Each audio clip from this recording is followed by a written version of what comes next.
How are we experts in anxiety today? And what about anxiety? It is nothing more than an inability to deal with time. An anxious person is one who is living in the present moment, a concern that suddenly belongs to tomorrow or the day after tomorrow, to next month or even the future that we do not know. I will need it. We are never in the time that we are, or rather, we are never in the time that we have. Is it impressive, or are we occupied with the past, ruminating on what we did not do, or what we did wrong, or we are in the future?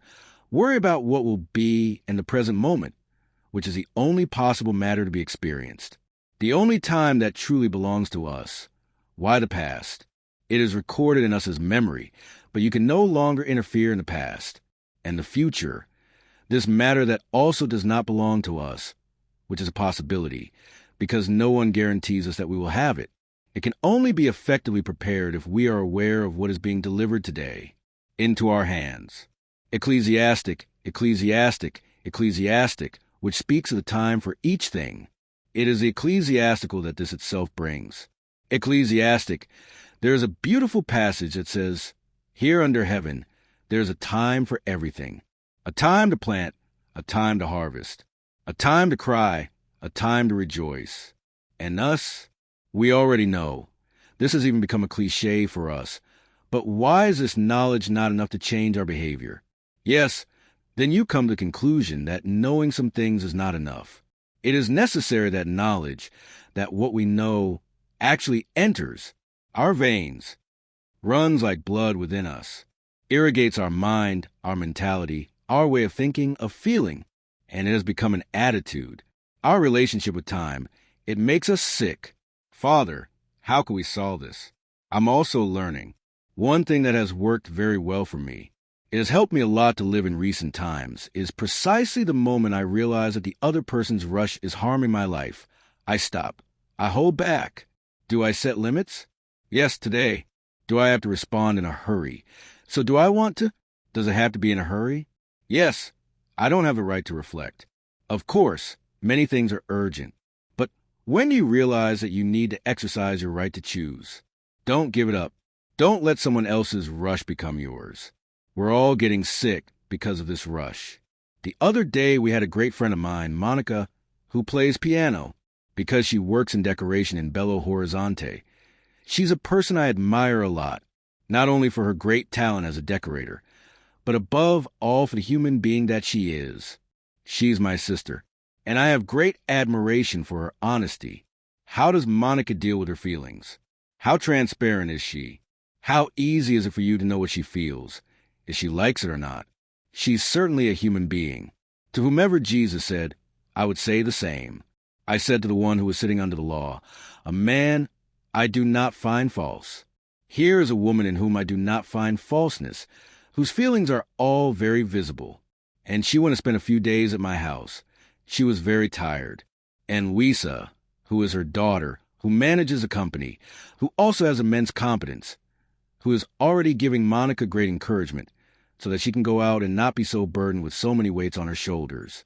She answered a call from Luisa, and I realized that she lost her peace after that call. She spent the whole morning with that situation. Bitter. Finally, when it was late afternoon, Luisa said that everything was resolved because it was a misunderstanding. And that misunderstanding had already been resolved between Monica's client and the person who was crazy at the party house. Then she sat down relieved, and then I looked at her. I said, "What happened?" She told me the whole process. And what I found interesting was the following.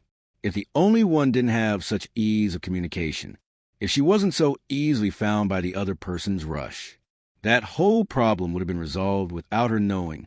Why didn't she intervene to resolve the problem? It was a problem that arose, and that naturally found a solution, because it wasn't a problem, it was the misunderstanding. But why do we have such an ease? To judge others all the time? Because of our rush, because of our anxiety. Clara, Luisa didn't do it out of malice. Luisa wanted to help resolve the situation there, her daughter. But if suddenly Luisa had a different understanding of the issue, I don't think I'll talk about it with my mother now. I'll wait for things to work out. But how could we have the ease if Luisa didn't have the ease of communicating with her mother? Maybe it would just be a phone call at the end of the with her mother. Maybe it would just be a phone call at the end of the day to find out how things were. And she only tells us about it. She has no idea what we went through here today. But everything is fine now. Would it be different then?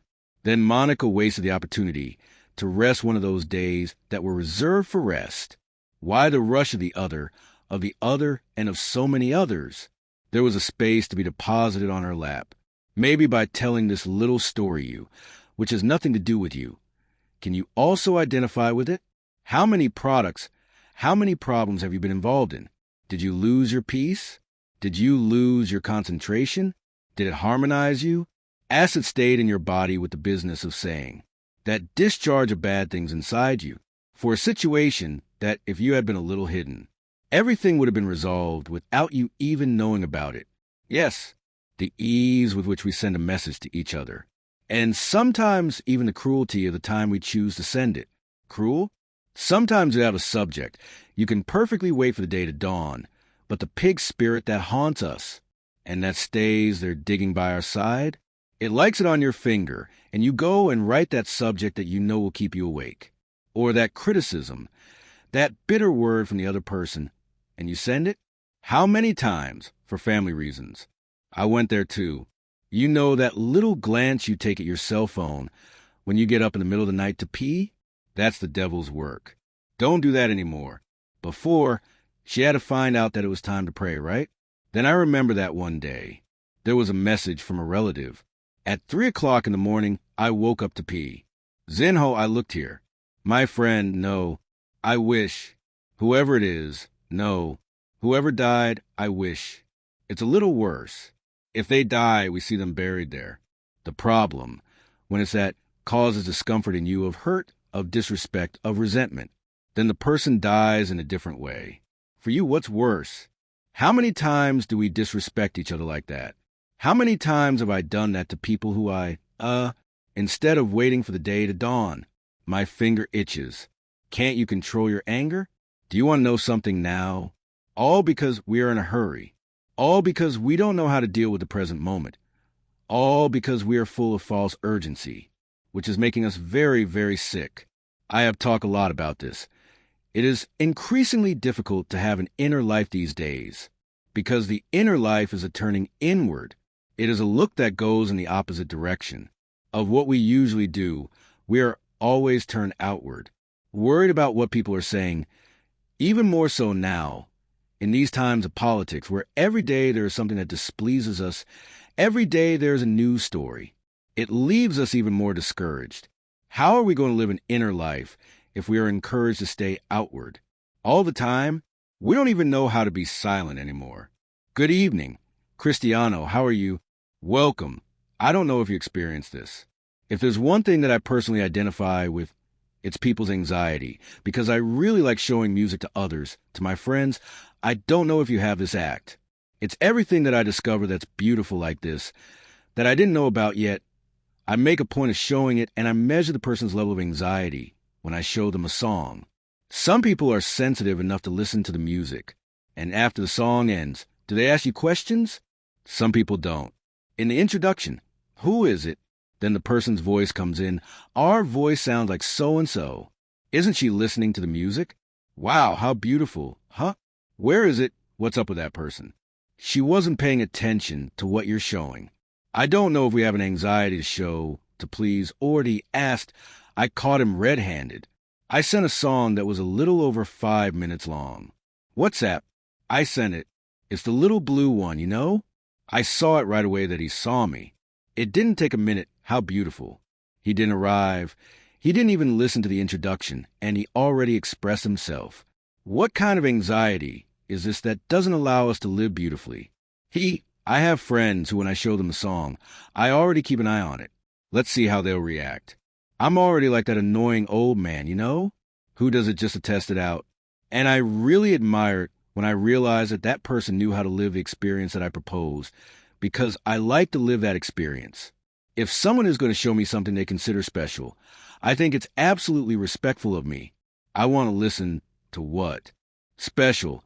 I think it's absolutely respectful of me. I want to listen to what the other person is showing me in silence, without interfering. But it's anxiety. That's how we are. Regarding what we eat, do you know Anna Maria Braga's program where she eats something and it takes her a while? With food, in order to say if she liked it, she usually has to go under my mother's nose, make a lot of noise, blonde Jose screams. That's not how it works. I also see the anxiety of some of her guests. Bad, because the thing is not theirs. We haven't tasted it yet, and we're already giving our opinion. And the food? It needs to be spread around in your mouth. All your taste buds have to be in action for you to really know if you liked it or not. It might end up being bitter. So don't be in a hurry to say that you liked it, because you might have to eat that food until the end without having liked it, because you anticipated saying it, because you only saw the first notes of the flavor. You only noticed the first notes of that flavor, and you already anticipated saying that you liked it? Calm down. We are anxious about people. Sometimes the other person has just arrived. You already classified them as unfriendly. You haven't even spent time with them.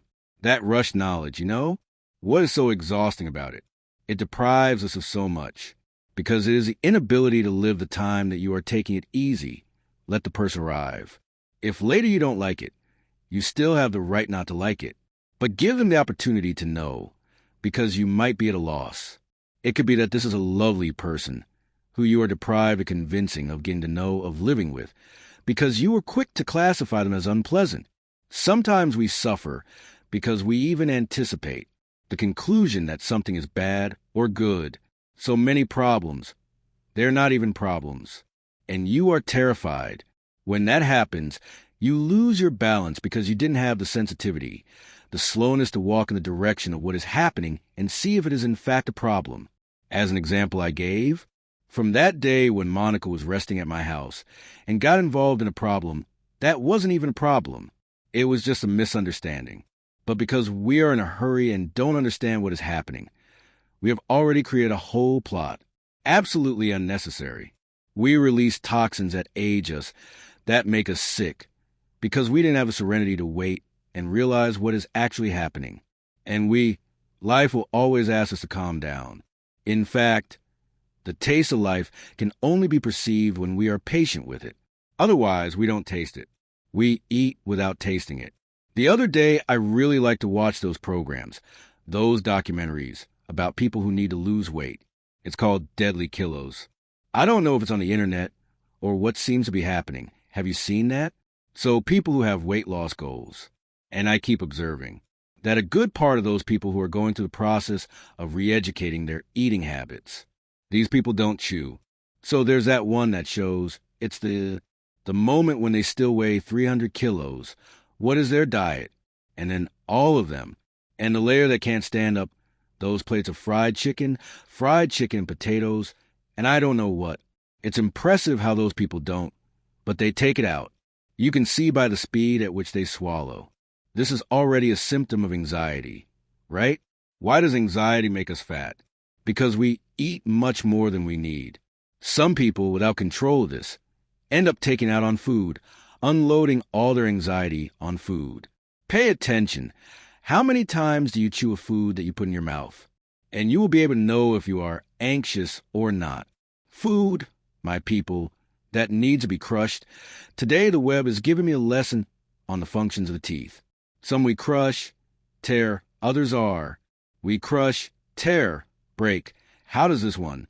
People ask him. The function of the teeth is impressive because they all work together.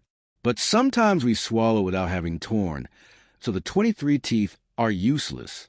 Attic inside the mouth, but they themselves worked. Didn't you allow your body? It performs a function necessary for your good digestion, because we are in a hurry. It is the so-called, it's like eating without sitting down. Some people eat while walking. I remember when I still lived in my apartment in Tawbait. After I went to the countryside, I got better. Since it was just me there, I had a habit. I would even leave my food on the stove. I had a habit of picking up the plate. I would walk around the house. I lost the ritual of eating. And the faster I finished, the better, because I needed to get rid of the need to. Finish, the better, because I needed to get rid of the need to eat. I had to turn on the computer. I had to do this. I had to do it here. Look how horrible it is. It's been normal in our heads. And if we eat in a hurry because food is an obstacle, the need to eat has become an obstacle for us because we need time for many other things. And we start to neglect the time we need for ourselves, including sleep. We are so negligent about our sleep. Our rest. There are people who do not allow themselves a rest. That cell phone in their hand, day and night, and they go to bed, the cell phone goes with them. And it's 2 a.m. You know you're going to have to get up early the next day, and you can't turn that damn thing off because it's terrible anxiety. It's the ritual. The person goes on Instagram, then they go to Facebook, then they go to Twitter, then they check their emails. It took them half an hour to do this. Then instead of stopping, turning it off, and no, they start again, went to Instagram again, went to Facebook. They're like on Facebook. There's a lot of confusion. They must have been there for at least 20 minutes. And in the fights that happen later, she goes to Twitter again. Okay, but the little wet one in the email to see if it hasn't arrived. And so, my people, compulsively, she goes visiting all the social networks she has and still has time to visit the 47 groups and send little hearts, little hands, and landscapes. And good morning and good night, good morning, in all the lengths of the world. All the teddy bears that jump, all the little flowers that cry and rejoice, all this all the time, because we need to do it. We need to send, we need to talk. There are so many things that we have to do. It is a very good day that we have to give. There are so many good nights that we have to give. There are so many responses that we have to offer. We are all getting sick because of the excess, because of the immense needs that we have created, which, although is cruel and absolutely unfavorable to us, we continue to keep within our agenda.